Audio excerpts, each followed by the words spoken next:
Hello, today we're going to be reviewing Replicon's new invoicing capabilities. There's going to be a couple of different areas that I'd like to review on the platform today. We've really presented more flexible billing options against client contracts. We've streamlined and simplified the invoice creation and management process. We do support multiple currencies as well in the event that you have users that might be working in different countries internationally. We're storing what these rates are with effective dates so that we can ensure that we're tracking the most relevant currency for that region.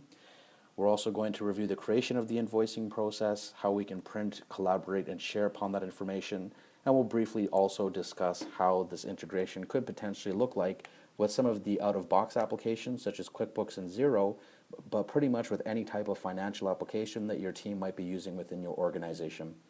Replicon actually has a bidirectional web services based API. What that basically means is that we can import and export information to and from our system any way that we need. So in the event you need us to export the billable hours or the invoices themselves so that your financial application is kept updated on the same page, these are things that we can certainly provide assistance with. The other part on today's overview is the fact that we can also ensure that the expenses that you need to be able to track for your clients, your billable expenses, are also tracked and included as part of the actual invoicing process. And what you'll notice as well is that if I go ahead and start populating a couple of expense items, we can specifically have it administratively controlled, where if all items in this particular case is considered billable, that will automatically be reflected. Or if we want to leave it up to the end user, then we can also make that option available as well. Just in terms of some of the different billing options that we actually have on the system, there is quite a bit of functionality that we have here. What your team will notice is that we can accommodate multiple billing types. So in the event you want to be able to indicate a fixed bid billing type where you're billing the same amount on a weekly or a monthly basis or even at the end of the project, that is certainly something we can track. What we can also track is things like a daily flat rate or a monthly fixed rate, like I was describing earlier. And even if you actually have a couple of milestones that you need to be able to track within the task hierarchy of the project, we have some proposed workflows around how we can handle these types of attributes.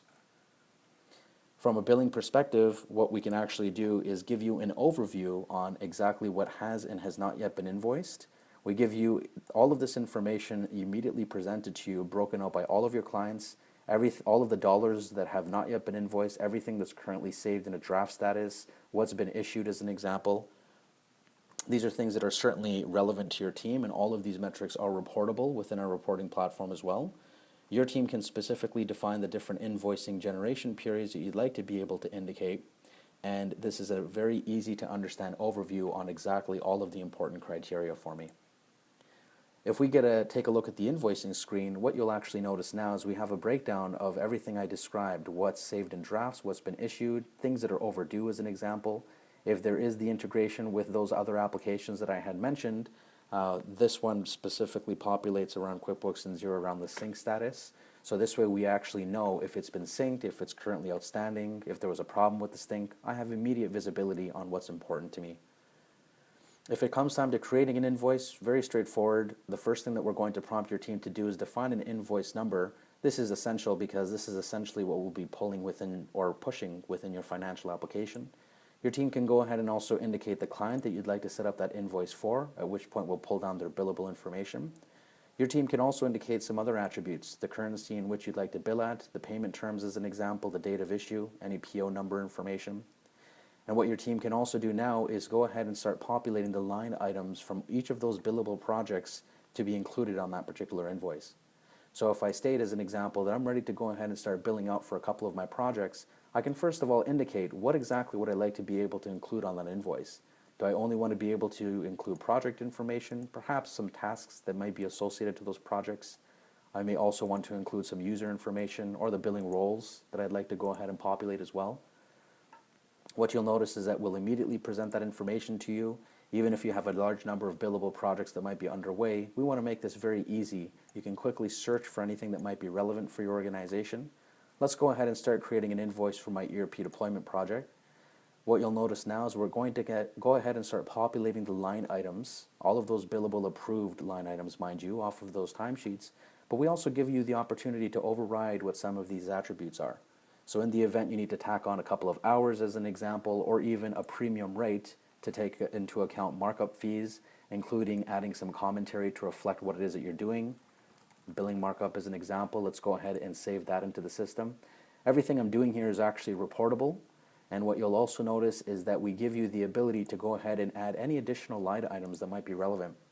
If I want to go ahead and indicate that there's some service fees as an example that I'd like to include on this invoice, I can go ahead and do that. That might be a flat rate of $100. These are things that I can take into account.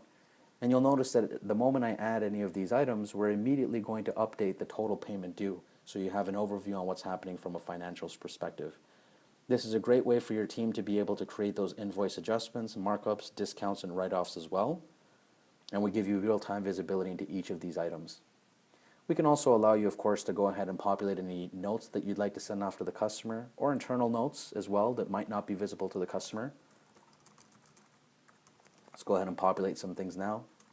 Billing markup for the consultant as an example, what I had done earlier. These are things we're taking into consideration. And once this is said and done, what you'll actually notice is that we're currently saving this within a draft status at the moment. It hasn't yet been issued. But before I'm going to go ahead and issue it, I'd like to first preview what it is that it would look like. So what you'll notice now is that we get an overview on exactly everything itemized out exactly the same way that I had created earlier, including my commentary as well. I can actually choose to go ahead and print this if I'd like, if I need to print it to paper and fax it, or even email to fax for that matter. If I want to print it and actually mail it to somebody, or if I just want to provide an external link, let's go ahead and do that now.